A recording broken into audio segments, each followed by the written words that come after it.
It's a war zone here today, right in the heartland. But this union's here to stay.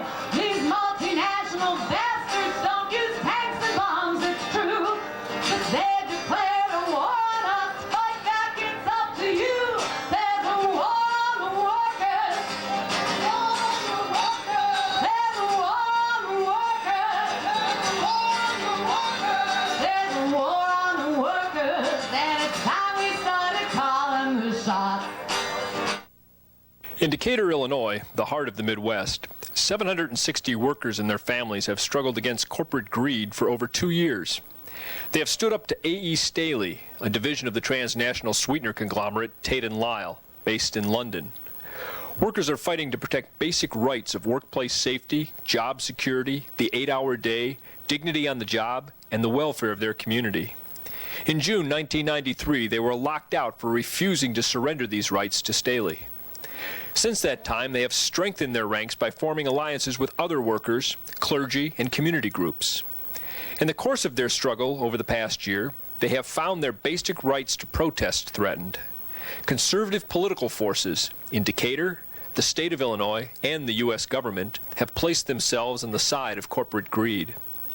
Decatur police regularly wear riot gear to picket lines in order to intimidate workers who are peacefully demonstrating. Despite this intimidation, the Staley workers are determined to win their struggle.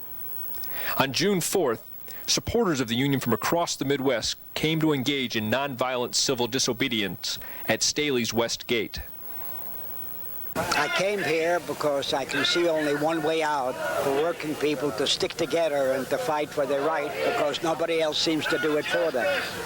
The politicians are not doing it, and even some of our top labor leaders are a little bit queasy about it. So those of us who went through similar experience in our younger days, organizing, in my case, shoe workers, have learned that only workers understand the struggle of other workers. That's why we're here. There are a number of us, and if we have to be arrested because we feel that justice requires it, so be it. If I get arrested here, which I expect to if they're not going to allow us to go closer to the plant, it'll be my 28th time since 1930, because in those days I was very active in the unemployed movement. And then during the war, I was arrested during the Vietnam War. The only results that we ever got was from solidarity and the labor movement really solidly backing those who went out on strike or whatever.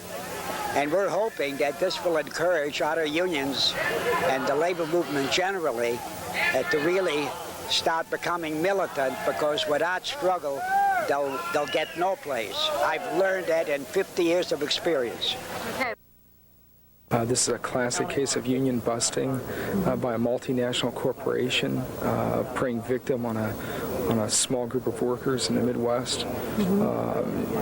And what relationship do you see between church's role and the labor issues? Yeah, well, this is where Jesus is. I mean, Jesus isn't in a stained glass window or in a crystal cathedral. Jesus is walking a picket line with those who are suffering. That's the way he lived when he was here on earth, and that's where his spirit abides now.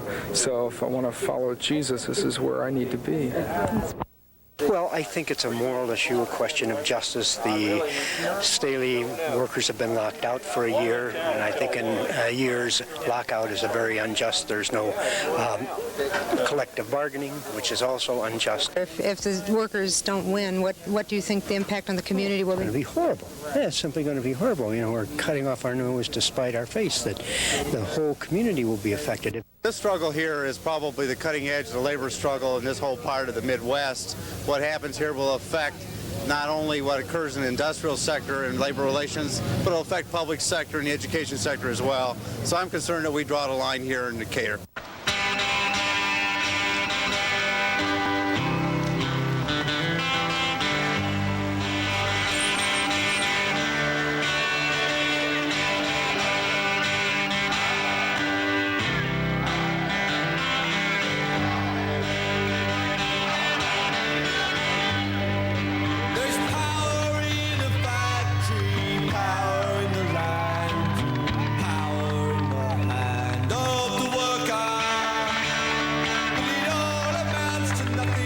Together we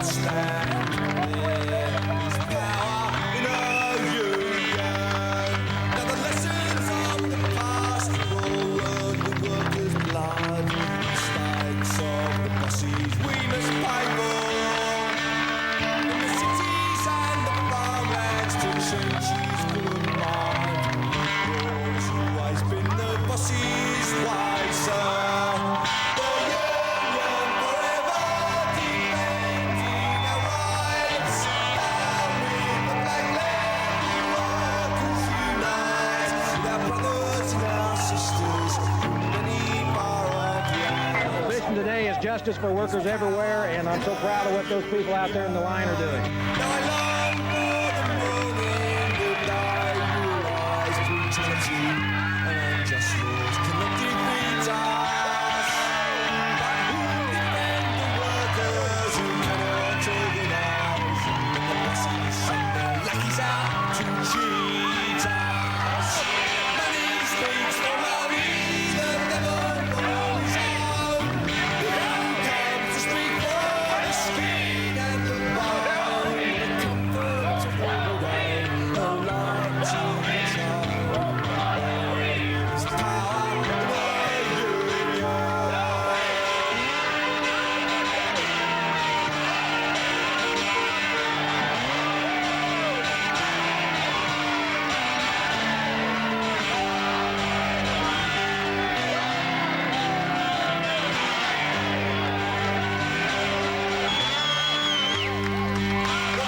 On June 25, 1994, on the anniversary of the lockout, over 5,000 workers came to show their support.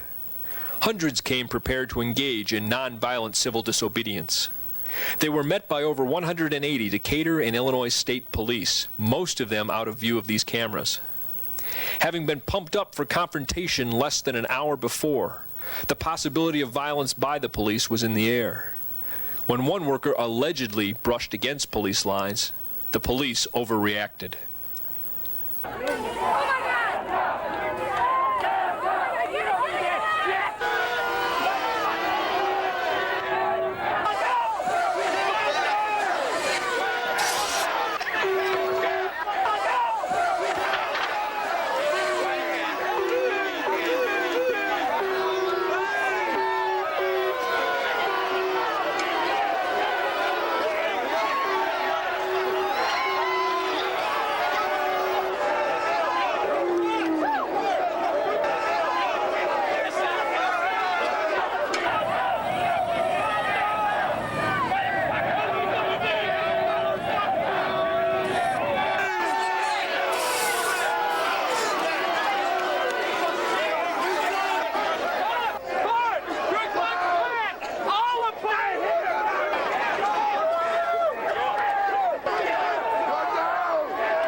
They just started spraying.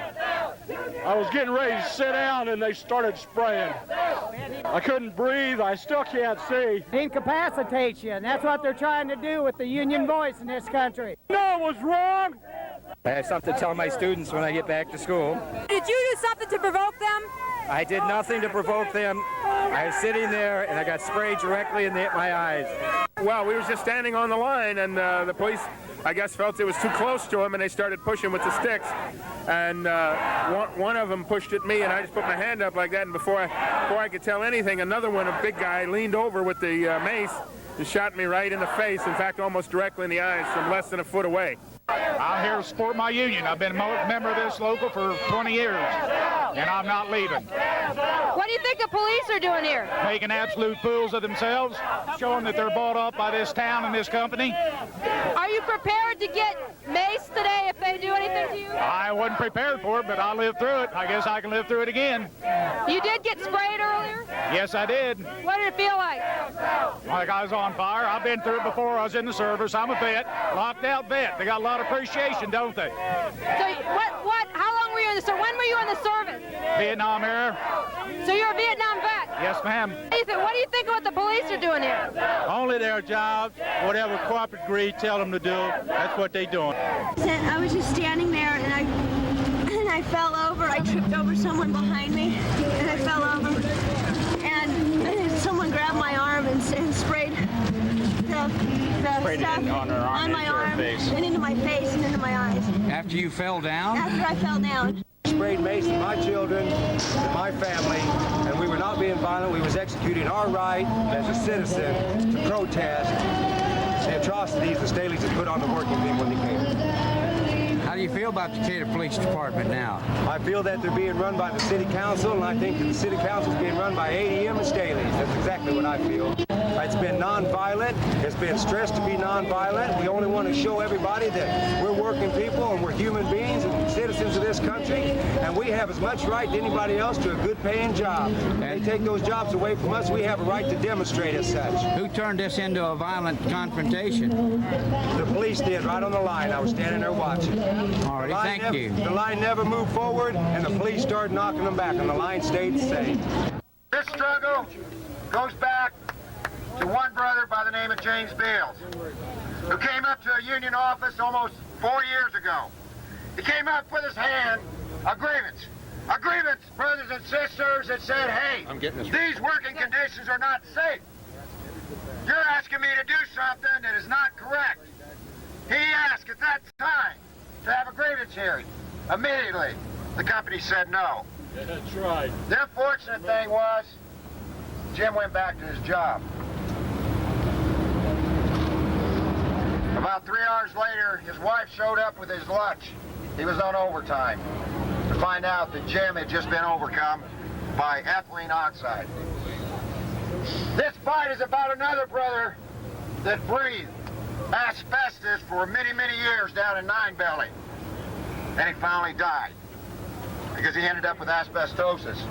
This fight is about a brother that was over here in 44 building that was a contractor that was doing his job because it was unsafe on a scaffold that fell to his death.